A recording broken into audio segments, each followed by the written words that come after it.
केंद्रीय मंत्री अनुराग सिंह ठाकुर ने हमीरपुर के नादौन में आम आदमी पार्टी पर जमकर निशाना साधा है।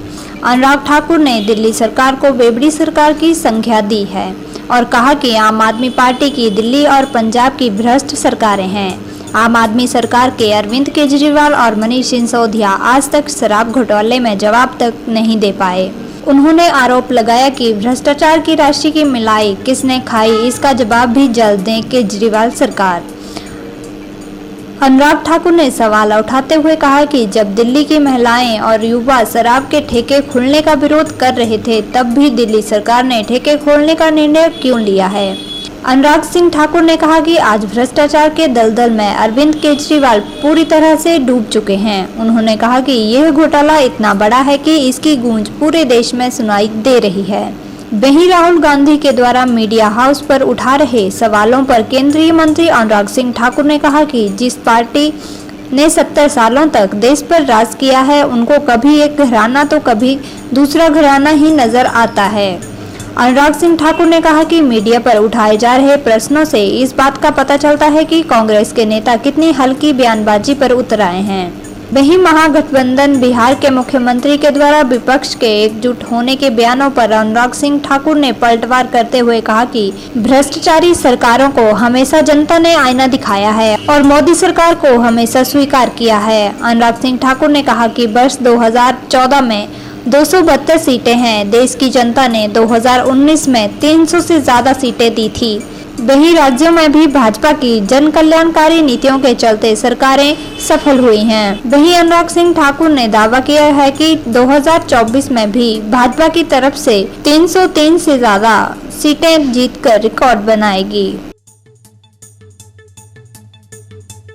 जब एक घराने ने 60 साल भारत पे राज किया तो उसी चश्मे से देखेंगे उनको, कभी एक घराना कभी दूसरा घराना दिखेगा।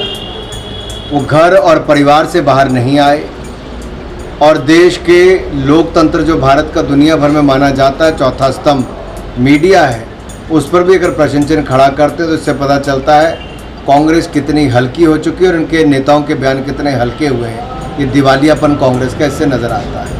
2014 हो 2019 हो, अलग अलग राज्यों के चुनाव महागठबंधन से लेकर बहुत सारे गठबंधन इन्होंने बनाए, लेकिन जनता ने जो भ्रष्ट लोग हैं उनको नकारा है और ईमानदार मोदी जी को बार बार स्वीकारा है।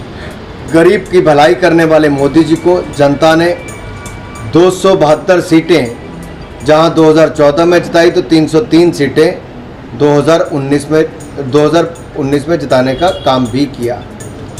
राज्यों की बात करूं तो उत्तर प्रदेश, उत्तराखंड, गोवा जैसे राज्यों में भी पूर्ण वापस एक बार सरकार बनाने का काम भारतीय जनता पार्टी ने किया। यह अपने आप में दिखाता है कि भाजपा की नीतियों में लोगों ने विश्वास व्यक्त किया है। मणिपुर हो, बाकी राज्य हो, वापस भाजपा आई है और एक बार फिर 2024 जब आएगा तो 303 का रिकॉर्ड भी तोड़ेंगे। उससे ज़्यादा सीटें जीतकर मोदी जी एक बार फिर देश के प्रधानमंत्री बने। सर, प्रदेश और आम आदमी पार्टी की सरकार है, वहाँ पर भी स्वास्थ्य मंत्री भ्रष्टाचार के गंभीर आरोपों में बर्खास्त है, जेल में। आप कल्पना कीजिए जिनके स्वास्थ्य मंत्री जेल में भ्रष्टाचार के चलते, जिनके कई विधायकों की छुट्टी हुई भ्रष्टाचार के चलते, ये बेवड़ी सरकार, कट्टर भ्रष्टाचार, ये अरविंद केजरीवाल की पहचान है। आम आदमी पार्टी की सरकार को आज बेवड़ी सरकार और कट्टर भ्रष्टाचार के नाम पर जाना जाता है। इनके ऊपर जो आरोप लगे शराब घोटाले के, मुख्य आरोपी मनीष सिसोदिया जी और किंगपिन अरविंद केजरीवाल आज तक जवाब नहीं दे पाए। 15 दिन से ज़्यादा समय बीत गया, एक भी सवाल का जवाब नहीं दिया। 2% से कमीशन बढ़ाकर 12% क्यों हुई, किस किस ने खाई? मलाई अरविंद केजरीवाल जी और मनीष सिसोदिया जी ने कितनी खाई? 144 करोड़ वापस किए शराबियों को, शराब व्यापारियों को। अरविंद केजरीवाल जी कितने लिए, सिसोदिया जी कितने लिए? 30 करोड़ अर्नेस्ट मनी डिपॉजिट वापस किया। केजरीवाल जी, सिसोदिया जी कितने कितने लिए, क्यों वापस दिए? ये सवाल जनता पूछती है। महिलाएं विरोध करती थी ठेका खोलने का, युवा विरोध करते थे, आपने क्यों वहाँ पर ठेके खोले? मोहल्ला क्लिनिक तो नहीं, मोहल्ला ठेका आपकी पहचान बना है। बात ये बार बार खड़ी होती है कि जो नोटिस 25 अक्टूबर को दिया उस पर कार्रवाई क्यों नहीं की,